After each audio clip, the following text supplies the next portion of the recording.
Om Sri Chinmaya Sadgurave Namaha. Know yourself, know everything. We are studying Kenopanishad. Yesterday, we have given an introduction of first chapter. Today, introduction of second chapter. So the second chapter, I will tell the 5 mantras, then a gist. यदि मन्यसे सुवेदेति दभ्रमेवापि नूनं त्वं वेत्थ ब्रह्मणो रूपम् यदस्य त्वं यदस्य देवस्वेथनुमीमांस्यम् एव ते मन्ये विदितम् नाहं मन्ये सुवेदेति नो न वेदेति वेद च यो नस्तद्वेद तद्वेद नो वेदेति वेद च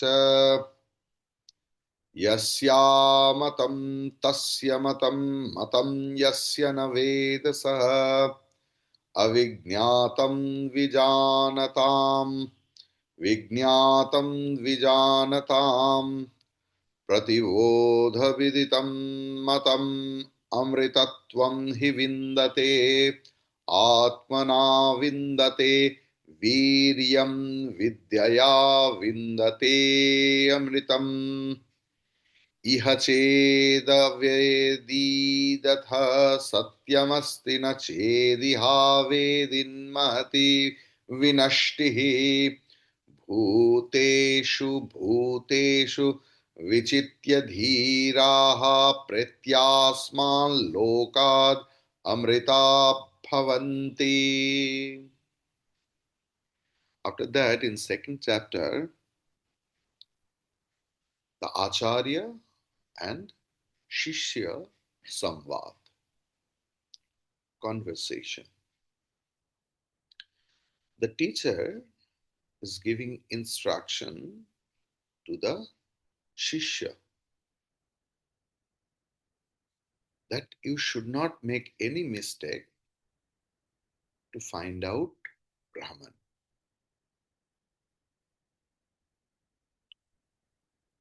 Jivatma, meaning individuality, and Vishwasatta, in entire universe.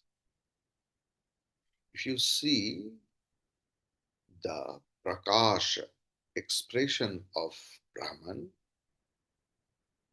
and if you realize the expression of Brahman inside,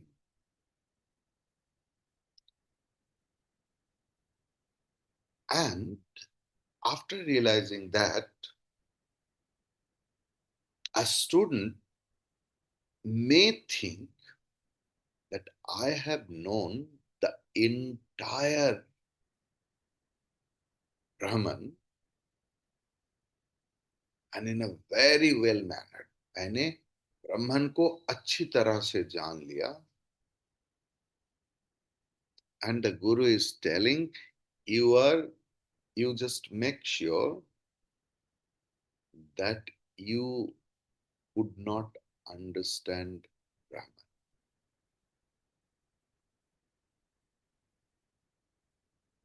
The deep in knowledge,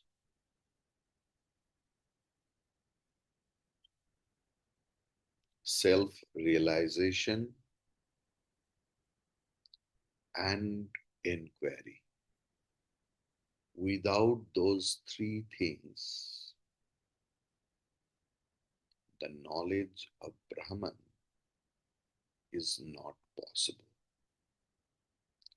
Deep in knowledge, self-realization, and inquiry.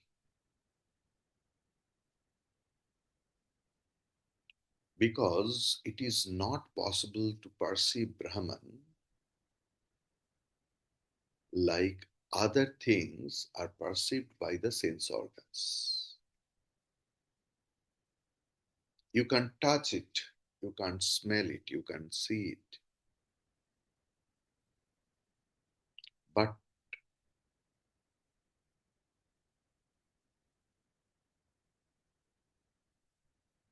the student says that I have not an iota of doubt, with a lot of self confidence. He says, I have known Brahman. And with the proper inquiry and analysis and examining, I have become doubt free. In this second chapter, the second mantra is very important. Na aham manye suvedeti, no na vedeti vedacha.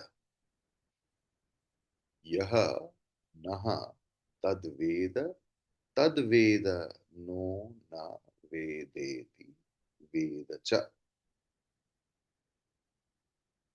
So no न वेदेति वेद च,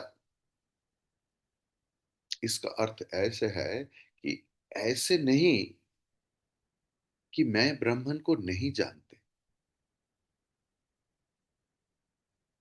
और ऐसे भी नहीं कि मैं ये बोल सकता हूं कि मैं पूरा ब्राह्मण को जानता हूं.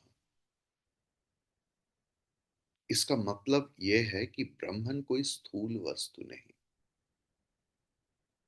कोई स्थूल वस्तु को इंद्रिय के द्वारा जाना जा सकता है, लेकिन ब्राह्मण को इस तरीका से आप जान नहीं सकता.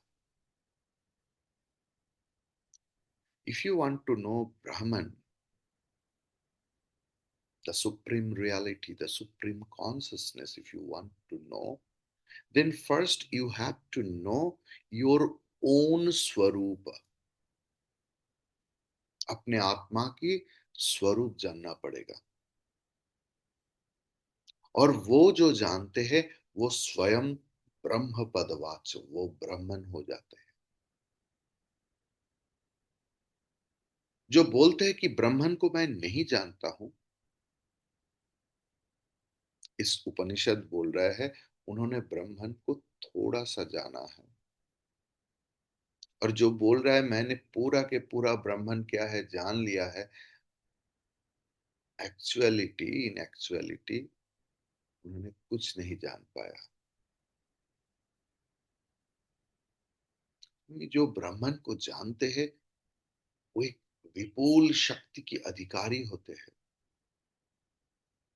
वो आत्मज्ञानी हो जाते हैं, सारे संस्कार से मुक्त हो जाता है.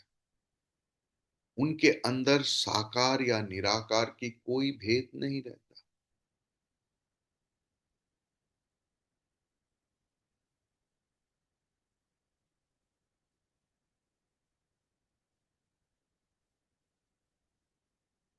If you go back to our history in Bengal, Raja Ram Mohan Roy, Maharshi Devendranath Tagore, Sri Keshav Chandra Sen, they researched a lot about Brahman. They inquired. They did some sadhanas also, but they were not too much confident about it.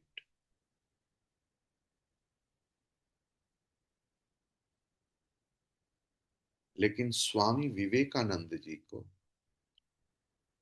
एक पल में ब्राह्मण के बारे में उनका दृढ़ प्रत्यय हुआ था. क्यों? ना उनके गुरु के पास, गुरु के स्पर्श में गुरु के शिक्षा की स्पर्श में एक पल में स्वामी विवेकानंद जी का इस आत्मज्ञान या ब्रह्म ज्ञान के बारे में दृढ़ प्रत्यय हुआ था। यह एक दिया से दूसरा दिया को जलाने की क्षमता। इसीलिए you need an eligible master, उपयुक्त गुरु की जरूरत है, उपयुक्त शिष्य का भी जरूरत है।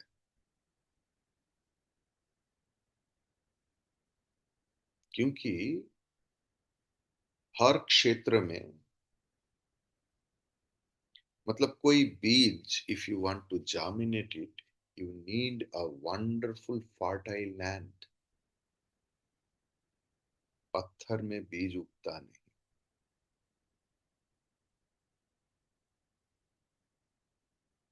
अगर ये प्रत्यय जन्म ले लिया कि जीवात्मा परमात्मा एक और अभिन्न, you need a deep in understanding, and you have to be established in that knowledge. That is the main factor. I know that individual consciousness and supreme consciousness is one, and I have become like a parrot. It's not like that. In your every beat of realization, that understanding will be there. If you, this is the aim, that we have to be established in that knowledge. ये प्रत्यय हमारे हर पल की हर हर सांसों में रहना चाहिए।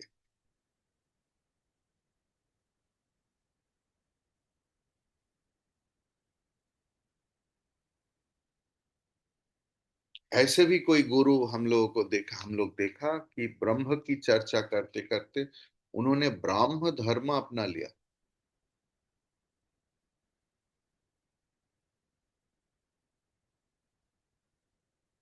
बाद में उन्होंने देखा कि पांडित्य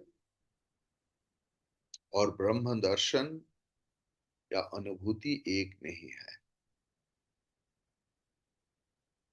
तब उन्होंने ब्राह्म समाज को परित्याग करके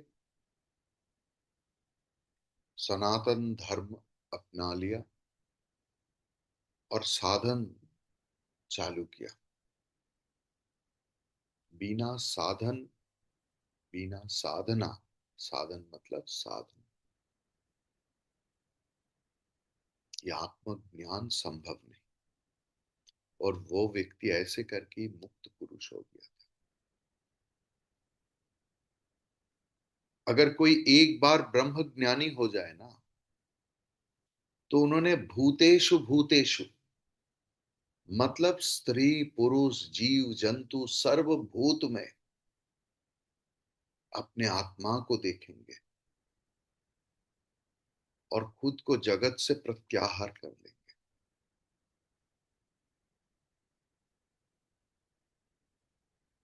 एक व्यक्ति का दो बेटा था।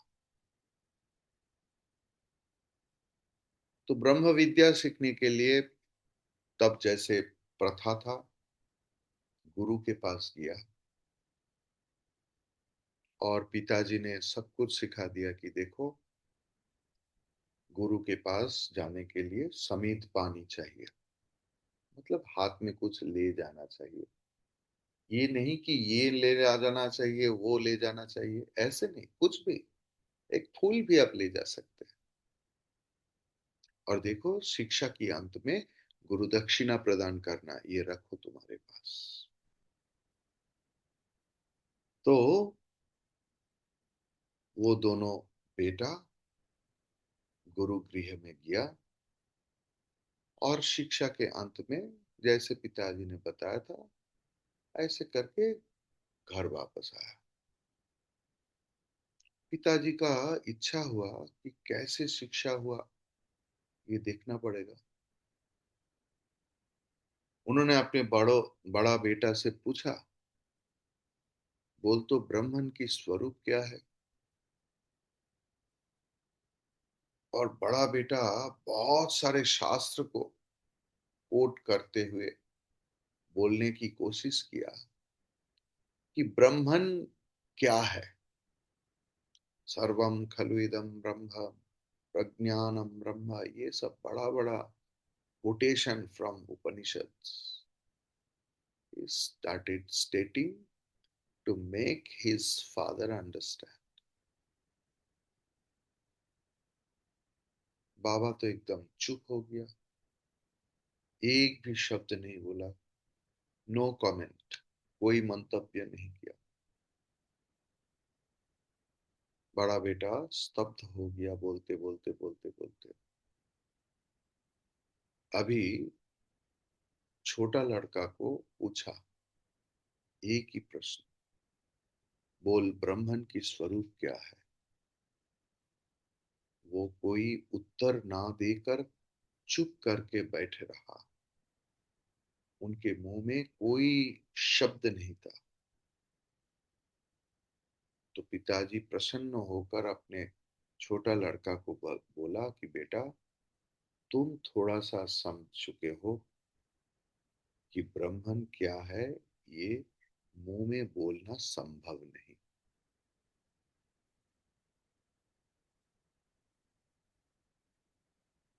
स्वामी विवेकानंद एक बार बोल रहा है, हम लोग ब्रह्मन को किस तरीके से जान पाते, हम लोग क्या जान पाते हैं ब्रह्मन को। विज्ञातारम अरे केन विजानीया, जो विज्ञाता है, who is the ultimate knower, उनको आप कैसे जानेंगे। आंख सारे वस्तु देख पाते हैं, लेकिन आंख खुद को नहीं देख पाते। ये जो जानना, नोइंग समथिंग, ये एक निम्नतर अवस्था है। और इस द्वितीय सेकंड चैप्टर में अंत में ये, अगर कोई व्यक्ति आत्मज्ञान लाभ नहीं कर पाए तो उसका रिजल्ट क्या है, फल क्या है। फलश्रुति बताया है कि अगर इस जन्म में, इस शरीर में तुम आत्मज्ञान प्राप्त कर सकते हो, थोड़ा सा कोशिश, गुरु वाक्य को मान्यता, प्रेम से, श्रद्धा से, अगर गुरु के वाक्य से, शास्त्र वाक्य से आप साधना करोगे तो इस जीवन में ही वो अमृतत्व प्राप्ति संभव है। अगर नहीं हुआ तो वेद बोल रहा है कि पुनः पुनः जन्म मरण आदि दुख प्राप्ति रूप विनाश होता है। इसीलिए हर ज्ञानी व्यक्ति, हर बुद्धिमान व्यक्ति का उचित ये बाह्य जागतिक अभिलाष से संपूर्ण हटकर इस पूरा जगत में व्यापृत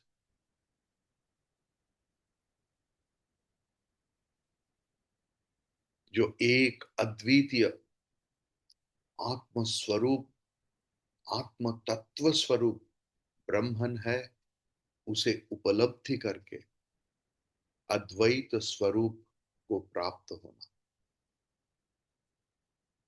मन में ये चाहत होना चाहिए, if you want to pamper your desire, if you want to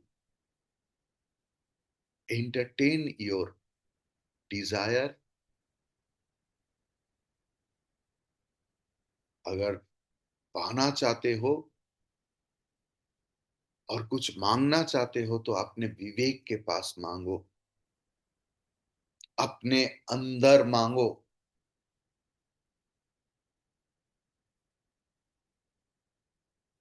Rajinikanth जी का, ये हिंदी वाला रजनीकांत नहीं, बंगाली में रजनीकांत सेन बोल के एक व्यक्ति साधक हुआ करते थे। उनका एक संगीत है बंगाली। ওরা চাহিতে জানে না দয়াময়, ওরা चाहे धन जन आयु आरोग्य विजय। उन लोग मांगना नहीं जानते हैं हे दयामय।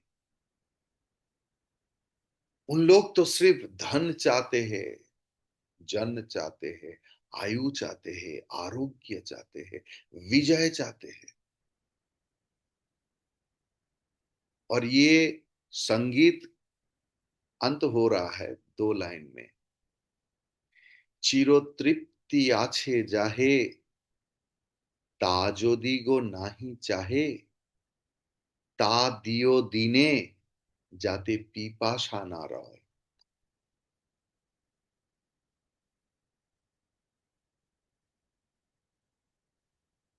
He is urging for the entire devotees that if they don't know what to ask, if they don't know what the अमृतत्व नेक्टर, आप तो दयामय है, आप उनसे ऐसे दो कि उनके अंदर पिपासा प्यास न रहे, वस्तु की, व्यक्ति की, धन की, जन की, यश की। प्यास खत्म कर दो, जगत की प्यास खत्म कर दो। एक साधक हमारे सब के लिए प्रार्थना कर रहे हैं दयामय भगवान से। इस उपनिषद की तृतीय खंड में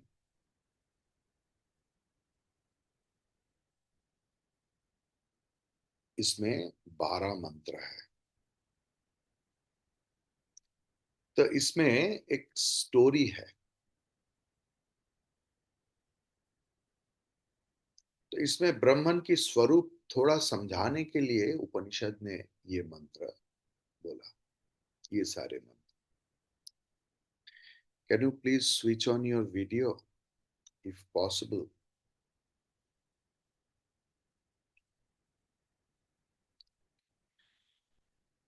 एक बार देवता और असुरों के बीच में भारी युद्ध हुआ और युद्ध में अंत तक देवता लोग विजयी हुआ। और उन लोग सोचने लगा कि अपने शक्ति से ही ये विजय उनका संभव हुआ था। लेकिन हर विजय की पीछे ये ब्रह्मन का ही प्रधान भूमिका रहते हैं, ये उन लोग जानते नहीं। इसीलिए ब्राह्मण देवताओं को घमंड चूर्ण करने के लिए एक उपाय की अवलंबन किया। देवताओं की घमंड चूर्ण करने के लिए इसका जरूरत था। भगवान सब कुछ माफ कर देते हैं, सब कुछ सहन कर सकते हैं, लेकिन थोड़ा सा भी कोई चीज के लिए घमंड या अहंकार भगवान या गुरु सहन नहीं कर पाते, क्योंकि उनको पता है कि जीवन की पतन की कारण है अहंकार। जिनका बहुत कुछ है उनका होने का घमंड है, जिनका कुछ नहीं है उनका ना होने का घमंड है। ये घमंड बहुत अजीब चीज है। The pride is a really surprising thing.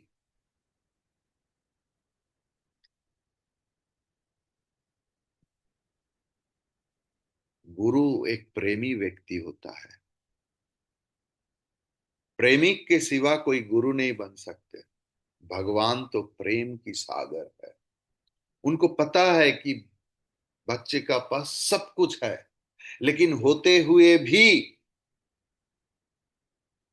एक घमंड के लिए वो आगे नहीं बढ़ पाते। जैसे नौ एक बड़ा नाव एक रस्सी से बांधा हुआ है, तो गुरु उसे खोलने का कोशिश करते हैं और देखते हैं कि तूफान आ जाएगा, नाव पूरा के पूरा डूब जाएगा। तो अब एक कुल्हाड़ लेकर उस रस्सी को काट देते हैं।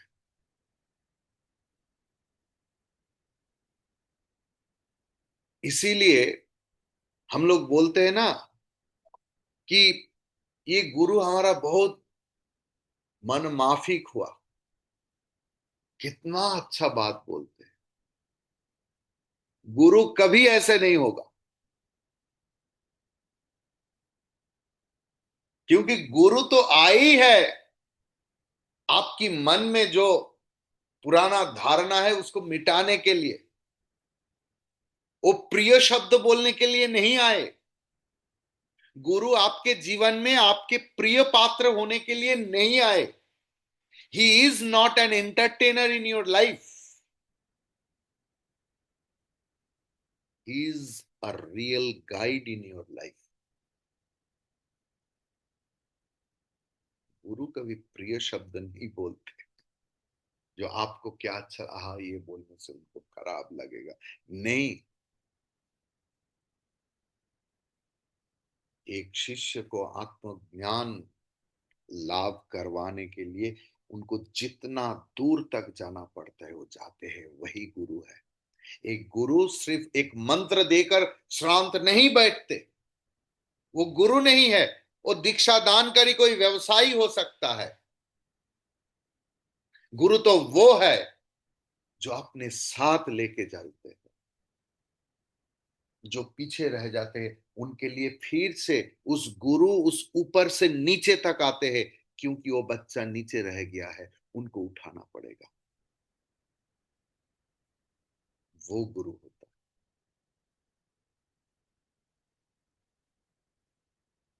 देवताओं लोग जब विजय की उत्सव पालन कर रहे थे, तब उन्होंने देखा कि सामने एक अद्भुत मूर्ति आ गया। ये मूर्ति पहले उन लोग कभी देखा नहीं। और उपनिषद बोल रहे हैं किम इदम यक्षम इति न वाजानत।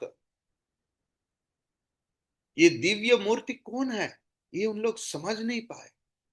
तब देवता लोग सब मिलकर अग्निदेव को पूछा कि जाओ उस मूर्ति का परिचय जान के आओ। और अग्नि दिव्य मूर्ति के सामने जाकर जिज्ञासा किया, पूछा, कहा असीति, आप कौन है? और अग्नि ने बताया, मैं अग्नि हूं, मैं जात वेद हूं। मतलब मैं सारे प्राणियों को जानता हूं और मेरा पास बहुत क्षमता है।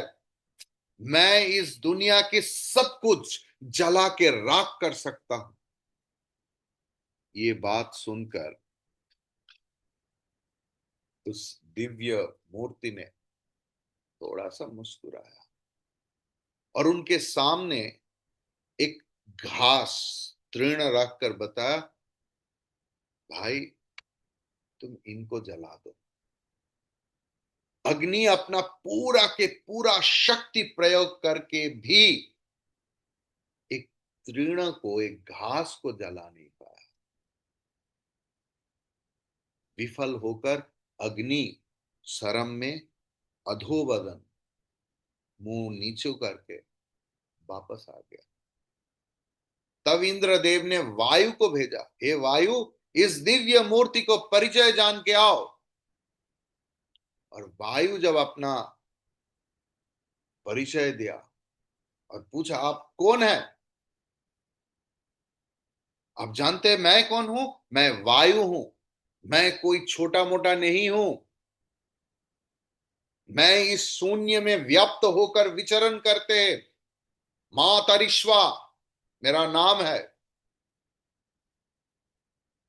बाद में उस दिव्य मूर्ति और प्रश्न पूछा तो उन्होंने बताया, वायु ने बताया कि इस विश्व में जो कुछ है मैं सब कुछ उड़ा सकता हूं। और ये सुनकर ये दिव्य मूर्ति वायु के सामने वही घास के टुकड़ा रखा और बोला, बेटा तुम इसे उड़ा दो। वायु भी व्यर्थ होकर बहुत लज्जा हो गया उनका, और वापस आकर बताया कि मैंने कोशिश किया था लेकिन मुझे समझ में नहीं आया वो दिव्य मूर्ति, मतलब घमंड तब भी नहीं छोड़ा। इंद्र समझ गया कुछ तो गड़बड़ है। तब इंद्र खुद गया उस दिव्य मूर्ति के बारे में जानने के लिए। लेकिन इंद्र जब आया वो मूर्ति अदृश्य हो गया, और उसके परिवर्तन में जब वो प्रार्थना करने लगा तो देखा आसमान में एक सालंकारा, मतलब गहना पहना हुआ एक दिव्य मूर्ति को देखा, नारी मूर्ति। और वही मूर्ति है उमा हैमवती की मूर्ति। और उस रमणीय को, जिनके पास बहुत सुंदर से सजे हुए थे गहना, उनका परिचय पूछा तो उमा हैमवती ने बताया, उन्हीं वही ब्राह्मण हो। और बताया कि ब्राह्मण की शक्ति में शक्तिमान होकर ही देवता लोग युद्ध में जयी हुआ है। जयी मतलब जिनका जय हुआ है। तब इंद्र ने समझ लिया कि देवताओं का कोई शक्ति नहीं है अपना, ब्राह्मण की शक्ति में ही सब लोग शक्तिमान है। और पूरा जगत में सारे शक्ति की उत्स है ये ब्राह्मण।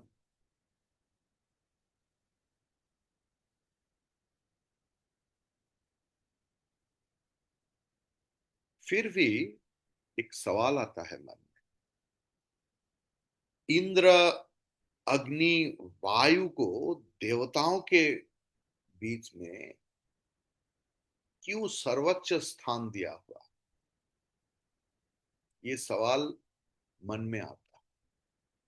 सब कुछ जान करके भी हम लोग इंद्र, अग्नि और वायु को देवताओं के बीच में सर्वोच्च स्थान वेद में भी दिया है। देखिए, हर शरीर में 6 अदृश्य शक्ति केंद्र है। कोई कोई बोलते हैं 7।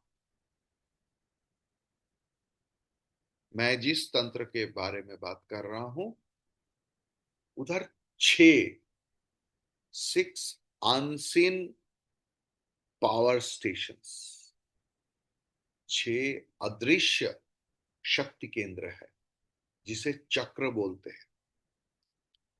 पहला चक्र है मूलाधार चक्र। ये मूलाधार चक्र है पृथ्वी तत्व। ठीक है,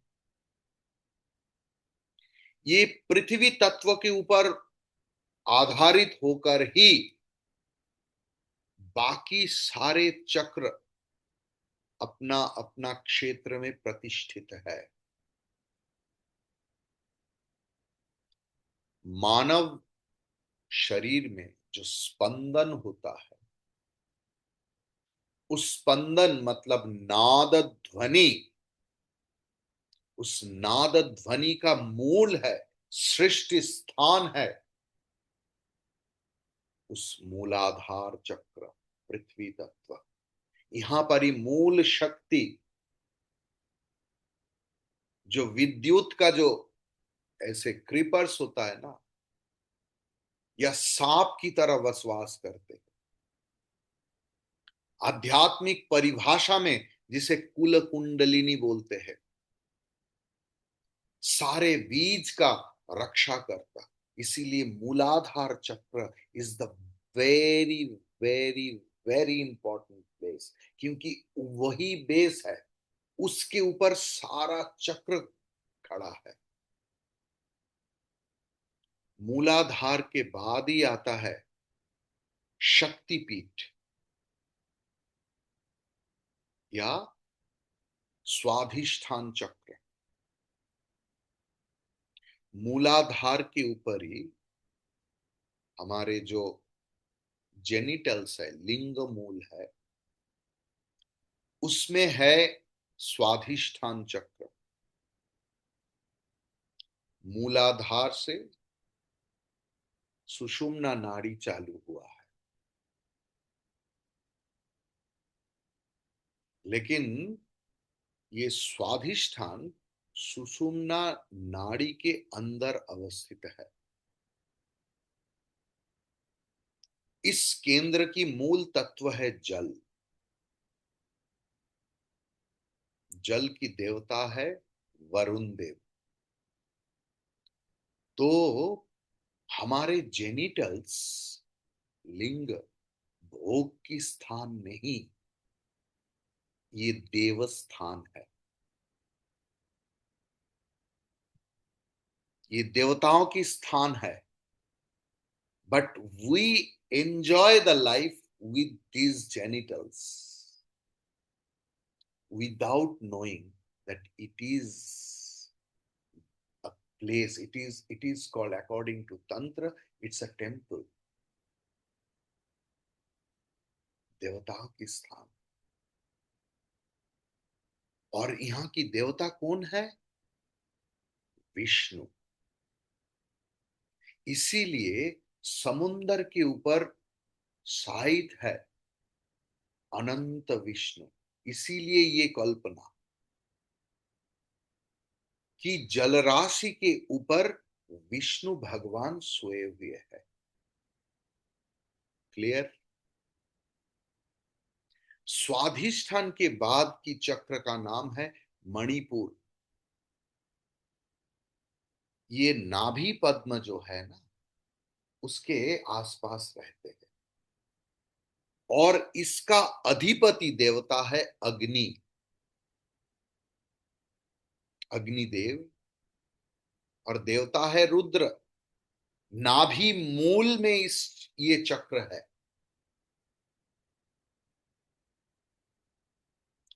मणिपुर चक्र के बाद अनाहत। अगर किसी की मन मूलाधार चक्र को जय करके, मूलाधार चक्र में विजय प्राप्त करके, स्वाधिष्ठान चक्र को ऊपर विजय प्राप्त करके, मणिपुर चक्र के ऊपर विजय प्राप्त करके जो अनाहत चक्र में आ जाता है, मणिपुर के बाद अनाहत चक्र। अगर इस चक्र में किसी का मन स्थिर हो जाए तो शब्द ब्रह्म का अनुभव होता है। और इस केंद्र का तत्व है वायु। उनका मंत्र है ओमकार। और ये चक्र हृदय में अवस्थित है। क्लियर? अनाहत चक्र के बाद विशुद्ध चक्र। यहां पर हमारा वाक देव का वास भूमि है। और इस चक्र में अर्धनारीश्वर की रूप में सदाशिव अवस्थान करते हैं।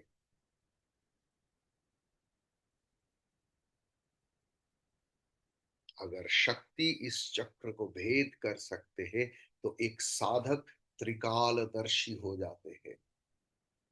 और ये है कंठ मूल में। विशुद्ध चक्र के बाद आज्ञा चक्र,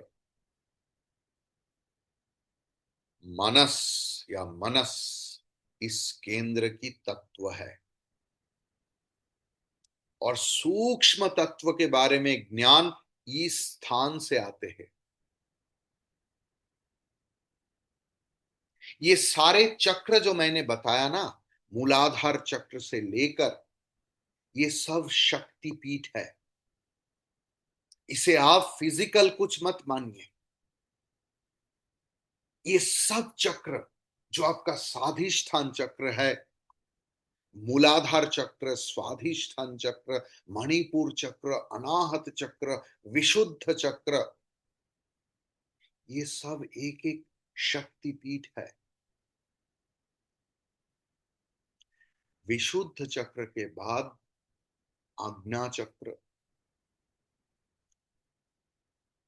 तो सारे चक्र की जो खेल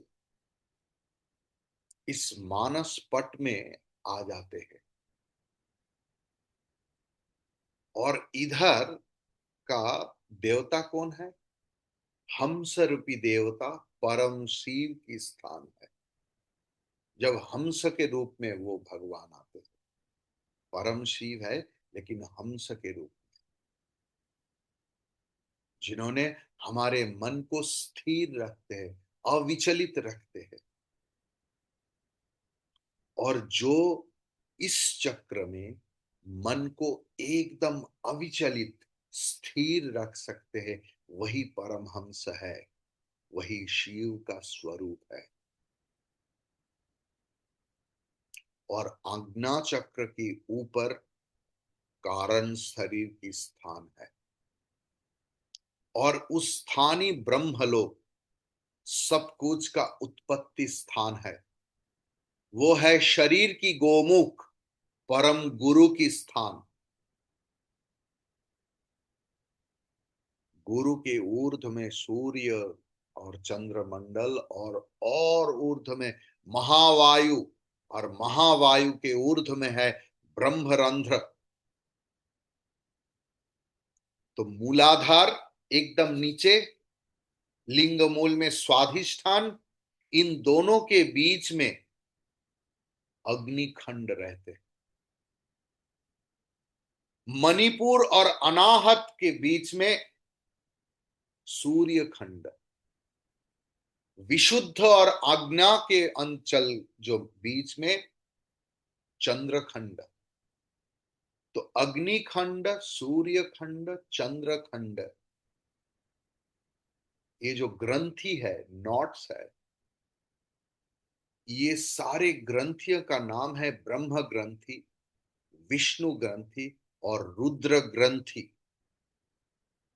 हम लोग जिसे बोलते हैं ना, ब्रह्मा विष्णु महेश्वर, सृष्टि स्थिति और संहार। अब हम लोग देख सकते हैं कि उपनिषद की जिज्ञास्य विषय और उनका उत्तर। इंद्र अग्नि वायु देवताओं के बीच में उच्च स्थान में अवस्थित है। और इस जो स्टोरी मैंने बताया, मतलब उपनिषद ने बताया, इसका मूल में क्या है? हमारे शरीर का जो शक्ति तत्व है, या कुंडलिनी तत्व के अंदर हम लोग देख पाया मूलाधार एवं स्वाधिष्ठान, यथाक्रम में पृथ्वी तत्व और जल तत्व। वहां पर शक्ति सुप्त रूप में है, कुंडलीकृत एकदम ऐसे करके है। अगर शरीर की अग्नि आप प्रज्वलित कर पाएंगे, मतलब मणिपुर में जो जिस तत्व की अवस्थिति है, शक्ति तेज वायु की सहायता में अनाहत चक्र ऊर्ध्वगामी होकर ब्रह्म दर्शन में धावित होते हैं, दौड़ते हैं। अग्नि और वायु की सहायता ना मिलने से शक्ति कभी ऊर्ध्वगामी नहीं होता है। हम लोगों का रॉकेट साइंस देखिए, based on the same science, अग्नि और वायु की सहायता अगर नहीं होगा तो शक्ति ऊर्ध्वगामी नहीं होते हैं। पृथ्वी तत्व और जल तत्व, पृथ्वी तत्व मतलब पंचभूत की माटी और जल की वो क्षमता नहीं है। इसीलिए कृच्छ साधन, ऑस्टेरिटी, आत्म संयम, सेल्फ कंट्रोल, इंद्रिय की दमन, ध्यान, धारणा, प्रत्याहार, ये सब करने से ब्रह्म दर्शन होता है और एक व्यक्ति ब्रह्म ज्ञानी हो जाते हैं। इसीलिए उपनिषद में हम लोग पहले देखते हैं अग्नि, उसके बाद आते हैं वायु।